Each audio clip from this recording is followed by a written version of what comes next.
subscribe Berita Surakarta.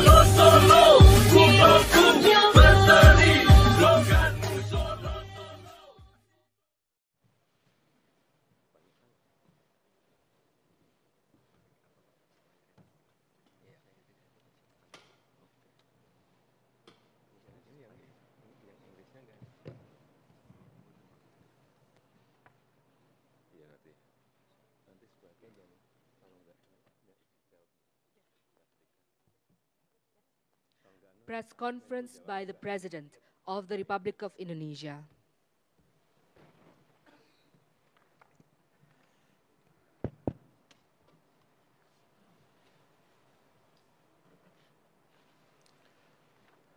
Alhamdulillah, KTT ke-43 ASEAN dan KTT lainnya telah terlaksana dengan baik dan lancar, dan walaupun di tengah situasi yang sulit, keketuaan Indonesia menghasilkan banyak hal sebagai upaya menjaga perdamaian, menjaga stabilitas, dan menjaga kemakmuran kawasan. Di forum memang saya sampaikan bahwa setiap pemimpin yang hadir punya tanggung jawab yang sama-sama besar untuk tidak menciptakan konflik baru, untuk tidak menciptakan ketegangan baru. Dan di saat yang sama kita juga punya tanggung jawab untuk menurunkan tensi yang panas, untuk mencairkan suasana yang beku, untuk menciptakan ruang dialog.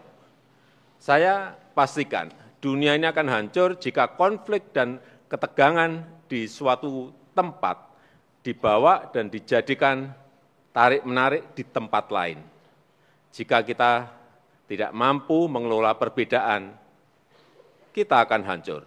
Jika kita ikut-ikutan terbawa arus rivalitas, kita akan hancur. Dunia ini butuh jangkar, butuh penetral, butuh safe house. Dan saya bisa pastikan bahwa sampai saat ini, ASEAN telah berada pada track yang benar untuk bisa menjalankan peran tersebut, menjadi kontributor stabilitas dan perdamaian, serta menjadi epicentrum of growth. Setelah melalui proses yang panjang dan sulit, akhirnya kita berhasil mensepakati EAS Leaders Joint Statement mengenai epicentrum of growth. Sekali lagi, ini bukan proses yang mudah, tarik-menarik geopolitik yang sangat kental, mengingatkan saya seperti saat G20 di Bali. Tapi alhamdulillah konsensus tercapai. Selain itu, ASEAN sebagai bagian dari kawasan Asia Pasifik terus bekerja keras, berkolaborasi, dan mengajak seluruh pihak untuk menjaga perdamaian dan stabilitas di kawasan. Indonesia dan ASEAN juga terus mensuarakan kepentingan negara-negara Pasifik, kepentingan negara berkembang, termasuk hak untuk mensejahterakan rakyatnya melalui hilirisasi industri. Dan kesepakatan di bidang ini, alhamdulillah juga berhasil kita capai untuk pengembangan end-to-end ekosistem EV yang didukung penuh oleh RRT, Jepang, dan Korea.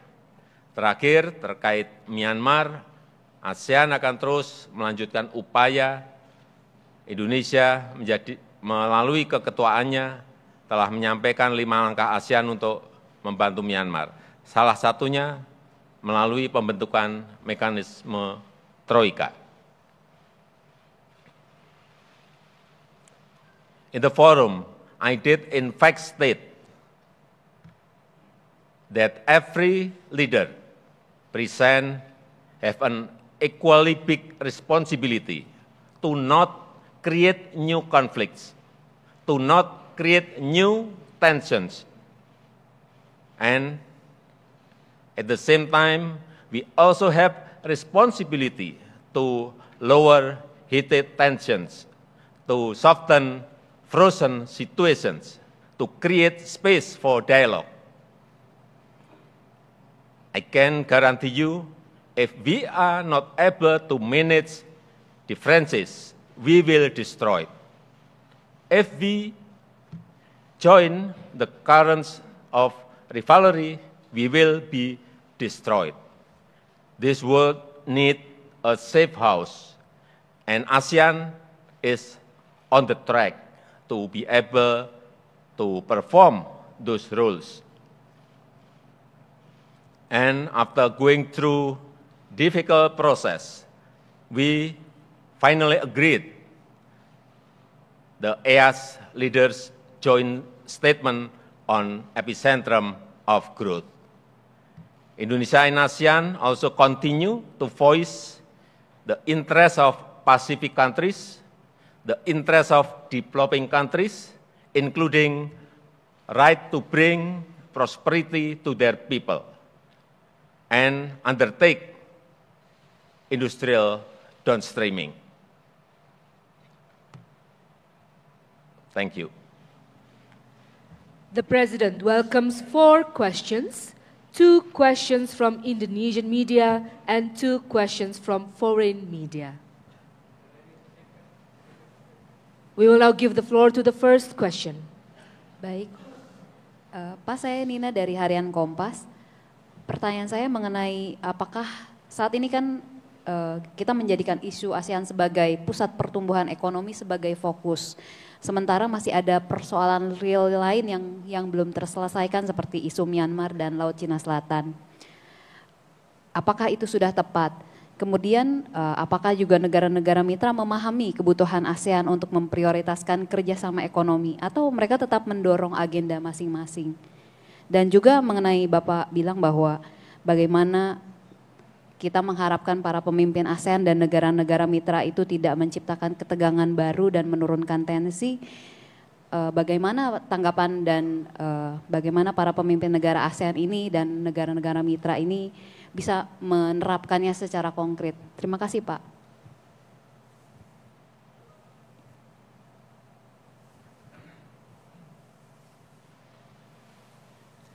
We now give the floor to the second question.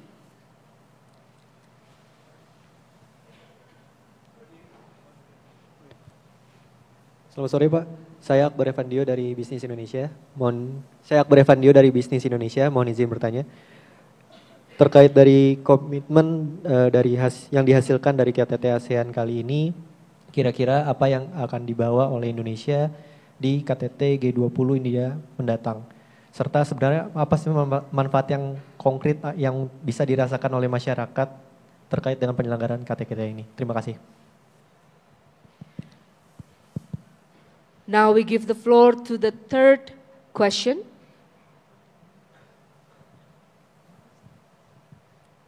Selamat sore, Bapak President. I'm Jessica Washington from Al Jazeera. A lot has been said about the 5-point consensus and the lack of progress in the implementation of that plan. Do you feel that that reflects on the effectiveness of ASEAN as a whole? It's not only the responsibility of the authorities in Myanmar, but ASEAN as a bloc? And do you feel that perhaps this lack of progress reflects poorly on the relevance of ASEAN? Thank you. And now to the fourth and last question. Selamat sore Bapak Presiden, saya Erwida dari Nikkei Asia. Yang ingin saya tanyakan, menurut pandangan Bapak, pencapaian yang paling penting dari segi kerjasama ekonomi sepanjang perhelatan ASEAN Summit dan East Asia Summit ini apa saja dan boleh dijelaskan alasannya Pak? Terima kasih.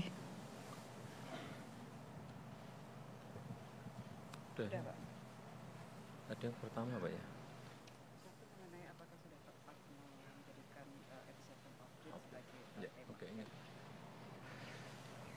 Ya, tadi pertanyaan yang pertama mengenai apakah epicentrum of growth itu sudah tepat, mengingat masih ada urusan Myanmar. Tepat, sangat tepat, karena di tengah rivalitas dan ketegangan geopolitik, dunia ini butuh poros agar tetap berputar pada jalurnya. Dan ASEAN punya potensi besar untuk itu. Karena pertumbuhan kita, growth di ASEAN di atas rata-rata dunia. Bonus demografi juga ada. Stabilitas politik juga terjaga. Dan saya melihat menjadi tugas Indonesia bersama negara ASEAN lainnya memastikan bahwa seperti saya sampaikan, kapal ASEAN harus terus berlayar.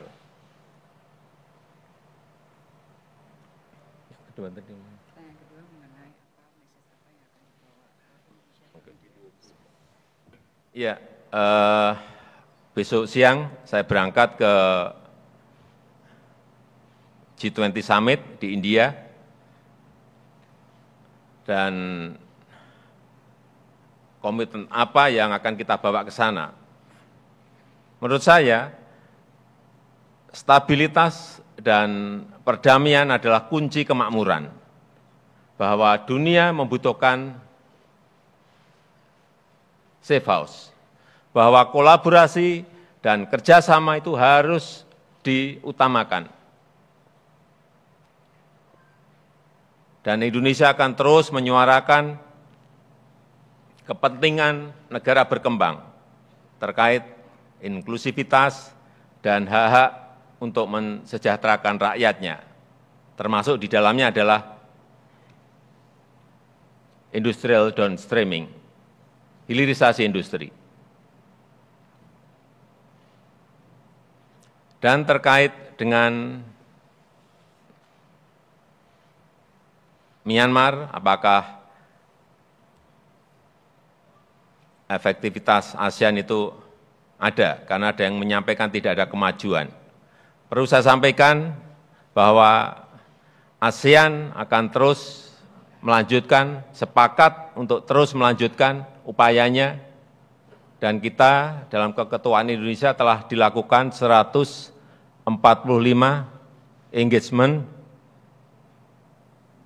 dengan 70 stakeholders, dan kita melihat sudah mulai muncul trust di antara para stakeholder.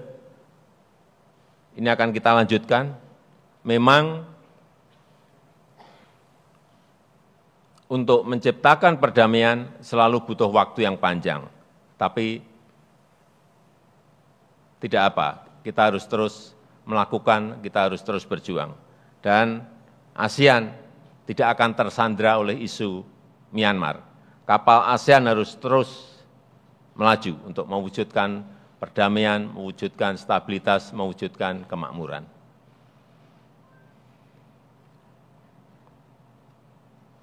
Mudah. Manfaat ekonomi. Iya. Apa? Manfaat ekonomi. Mau ditambah. Banyak sekali. Banyak sekali. Tadi ada yang menyampaikan mengenai manfaat ekonomi.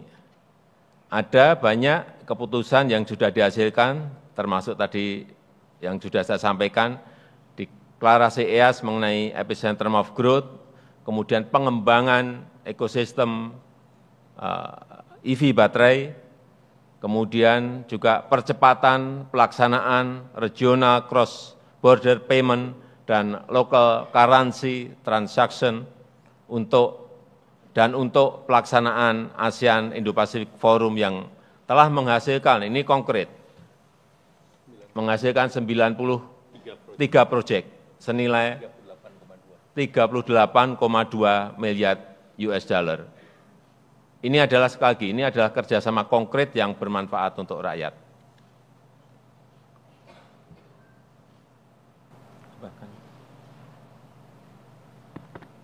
Bapak Presiden, teman-teman media, saya hanya ingin menambahkan beberapa hal dari capaian-capaian bidang ekonomi. Kalau teman-teman lihat di KTT yang ke-42, apa yang dihasilkan oleh KTT ke-42, most of them responded to the need of the people. Misalnya mengenai masalah proteksi migrant workers, kemudian proteksi ABK, membuat jejaring desa, kemudian One Health Initiative. Kemudian yang disampaikan Bapak Presiden tadi adalah membangun ekosistem EV di antara ASEAN.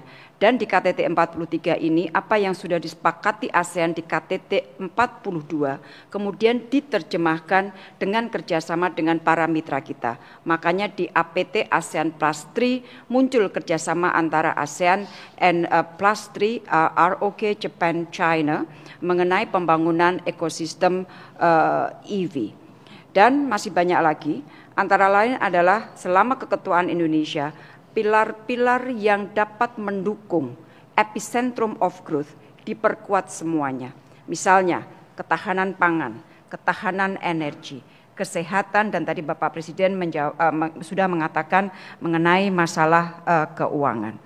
Yang kedua yang ingin saya tambahkan dari apa yang disampaikan Bapak Presiden, tadi ada pertanyaan mengenai masalah apakah pada saat Bapak meminta menyampaikan mengenai pentingnya kita menjadi bagian dari upaya menciptakan stabilitas dan keamanan perdamaian, Bapak Presiden di dalam pidatonya menyampaikan bahwa semua dari kita menyampaikan pentingnya perdamaian dan stabilitas. Yang diperlukan adalah bahwa kita betul-betul melakukan apa yang kita inginkan. Karena setiap orang mengatakan begitu berarti bahwa kita semua menginginkan itu. Sekarang tinggal bagaimana kita mencapai apa yang kita inginkan. Jadi itulah yang disampaikan Bapak Presiden, dan sebagai ilustrasi atau informasi bagi teman-teman, kalau di Bali sebelum kita memulai KTT, dokumen negosiasi terhadap deklarasi sudah bisa dibungkus. Di sini tadi 5 menit sebelum EAS dimulai, kita baru bisa menyelesaikan semuanya. Dan sekali lagi di tengah perbedaan yang tajam, yang lebar, masih ada harapan, masih ada optimisme untuk bekerja sama. Dan deklarasi yang dihasilkan sekali lagi mengenai epicentrum of growth yang manfaatnya adalah untuk ratusan juta orang di Asia Tenggara dan beyond. Terima kasih. Ya. Terima kasih, izin Pak Presiden. Jadi yang salah satu juga yang menjadi andalan daripada epicentrum of growth itu adalah Digital Economy Framework Agreement. Jadi ini adalah master plan yang dibuat di kepemimpinan Indonesia, di mana Digital Economy Framework Agreement itu mencakup sebuah perjanjian yang sangat dalam mengenai digitalisasi, termasuk digital talent, kemudian digital ID, cyber security, retraining, rescaling, infrastruktur, interoperability di ASEAN. Kalau tanpa ini ekonomi digital di ASEAN diperkirakan tahun 2030 adalah 1 triliun. Nah ini bisa meningkat menjadi 2 triliun. Nah target perjanjian ini diharapkan akan diselesaikan di tahun 2025 dan draftingnya sudah disiapkan dan Thailand bertugas untuk mengikuti ini sampai 2025. Kemudian terkait dengan ketahanan energi, dikaitan dengan renewable energy, salah satu yang juga dijadikan Leaders Declaration adalah interkonektivitas daripada energi. Di dalamnya kita memperkuat Trans-ASEAN Power Grid. Kemudian yang terkait dengan di sektor keuangan, kita punya Chiang Mai Initiative, sekarang ada 240 billion melalui ADB. Ini akan diperbaiki mekanismenya, karena mekanismenya lebih tidak sederhana dibandingkan IMF. Jadi itu menjadi PR ke depan. Demikian. Terima kasih. Thank you, Excellency. The press conference is now concluded. The President of the Republic of Indonesia will leave the room.